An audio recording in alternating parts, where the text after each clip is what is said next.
Hello, Advanced Welding. Thanks for joining me today, talking a little bit about project planning basics. So today we're going to cover material costs and how to classify different electrodes, and then this will help you when you work on the problem skills activity that I left behind with the sub today. So our first objective for today is I can perform basic calculations to determine project material costs. Our second objective is I can classify electrodes based on their properties. So in project planning, obviously a lot of different things are going to be important to consider, but one of the most important things that you need to consider besides your skill set and your safety and space, obviously, is cost. And being able to calculate how much your welding supplies are going to cost you is really important, just to make sure that it's within your budget and that you are spending your money wisely. So today I'm going to teach you a little bit about how to properly estimate the cost of a welding project, and hopefully you can utilize this in the welding class or potentially in your own life as well. So I have an example problem here, and this is very similar to the one that you're going to get in the packet with the sub. So the example is a 5 by 10 foot sheet of metal costs you $110 and weighs 59 pounds. So I broke this problem into 3 parts. The first part is determining the cost per square foot. Second part, you need to use 4 by 6.5 foot piece to make a toolbox project. Use the figures from part 1 to determine the cost, so you have to make sure that you calculate part 1 correctly in order to be successful in part 2. And part 3, how much will your toolbox weigh at the end? Okay, so we're going to get started with part 1, determining the cost per square foot. So we see here that it's a 5 by 10 foot piece of sheet metal, and it costs $110. We're not going to need the 59 pounds part of this problem quite yet, so don't get frazzled by that. So the first thing we have to remember is, going back to our basic math skills, area equals length times width. So the area of any figure is going to be, especially a rectangular figure, is going to be the length of it by the width. So the problem tells us that it's a 5 by 10 piece of sheet metal. So what we're going to do is we're going to calculate 5 foot by 10 foot. So multiply those together and you should get 50 square feet. Okay?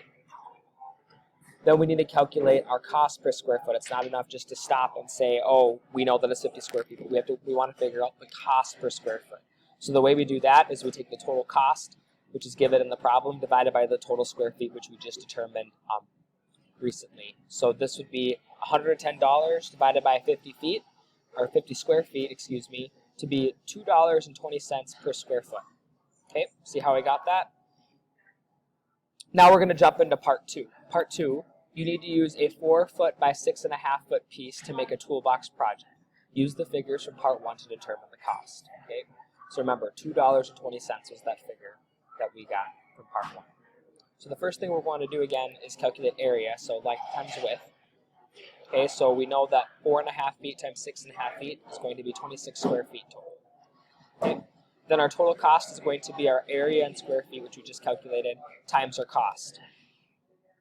Okay, so the total cost would then be 26 square feet times $2.20, which we just calculated in part 1, to get $57.20.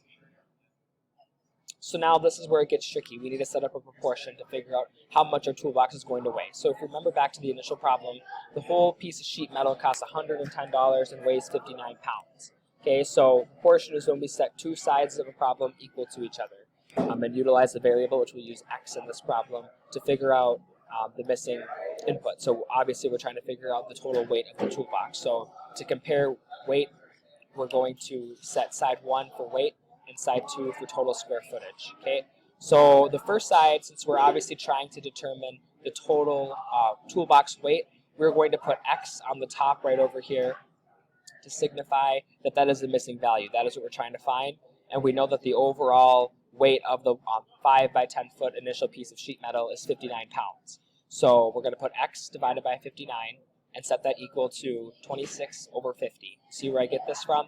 It was 50 square feet total for our initial piece of sheet metal. That's why we have 59 for our pounds. So we have total on the bottom, and then for our individual toolbox on the top, it's 26 square feet. You can confirm that by looking back at parts 1 and part 2 where we calculated that.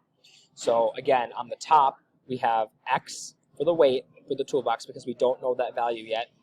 And on side 2, we have 26 because the whole project is going to be 26 square feet, divided by, on the bottom, on side 1, 59, which represents the total weight of the piece of sheet metal that we started off with, and on side 2, 50 square feet, which is the initial size of our piece of sheet metal.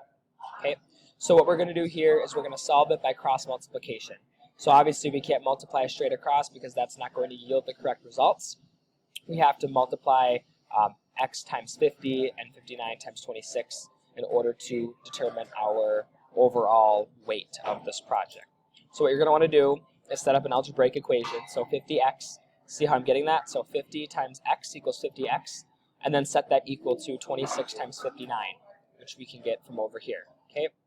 So then this is going to yield 50x equals 1,534. Now this isn't enough. We have to get x by itself and isolate that x from that 50. So what we do, we go back to our algebra, is we divide both sides by 50. Okay, so 50x equals 1,534 divided by 50. So it would equal 30.68 pounds total. Okay, so our total toolbox weight is 30.68 pounds. Make sense? If you're struggling with this, I'd encourage you to go back through parts 1, 2, and 3 before moving on to the practice exercise, or just jump right in, see how you do, compare with your classmates on that practice exercise. Okay. So again, these are the 3 steps that we use. We determined the cost per square foot. We figured out the cost for our the cost for our individual toolbox project, and then we determined the weight of the overall toolbox using a proportion. Very important, basic applied math skills that can be used in any project.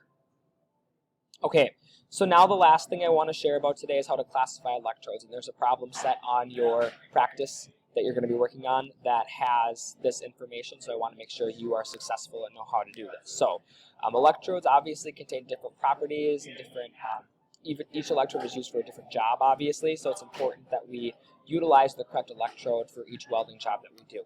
So I put together a nice little example for you to kind of see what the different letters and numbers mean. In the shop, some of you newer welders have probably noticed that we have different electrodes. We have 6011, 6013, 7018, and a couple other ones that we have in our fridge over by the oxyacetylene stations. And each of these electrodes have different properties. So the E just stands for electrode. Okay, so for our example, we're going to use an E6011-1 H4R. Okay, so I have it broken down over here, also over at the top of this nice little chart. So E stands for electrode. The first 2 numbers of the rods with 60 is the tensile strength in KSI, or kilopounds per square inch. So this is how strong and durable that filler material, that electrode, is going to be. So tensile strength of 60. Obviously, if we have a 7018 or an 8018, it's going to be 70 or 80 respectively for the tensile strength. The first 1 in our 6011 is symbolizing the position in which we can have our electrode welding in. So the first 1 means flat, horizontal, vertical, or overhead position. So notice that all the electrodes we have in our shop have a 1, so 6011, 6013, 7018. So that third digit is always going to be a 1 with the electrodes in our shop, which means that you can use it in all those different positions. Now, if it only had a 2, so if it was 6021, hypothetically, that would mean you only could weld in a flat or horizontal position. So that 6011 or 7018, that third digit being a 1, makes it extra useful because we can have it in a variety of different positions. Okay.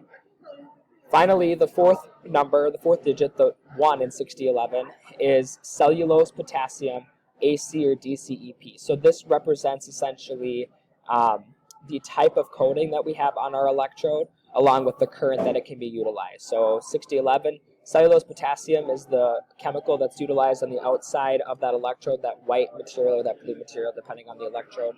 That is cellulose potassium. And AC or DCEP, so that's alternating current or direct current electrode positive. So those are the 2 types of currents that can be used on a 6011 electrode in order for it to weld to the best of its ability. Okay, then we get to the second half of this electrode, so we have the -1. That 1 indicates that the electrode meets lower temperature impact requirements. Okay, H4 then represents less than 4 milliliters per 100 grams of hydrogen. Okay, and I have a little typo here. That R says $sign down here. It meets the requirements of the absorb moisture test. Okay, so E6011-1 H4R. Okay, pause here if this doesn't make sense, or I blew it up so you can see it a little bit better. Okay, so as a result of this presentation, you should now be able to perform basic calculations to determine project material costs and classify electrodes based on their overall properties. Hopefully this is a valuable resource for you as you get started and work on that problem set that I left behind. As always, feel free to email me with questions or ask the sub. I'm sure she'd be willing to help you out too. Hope you guys have a great day and enjoyed this little presentation.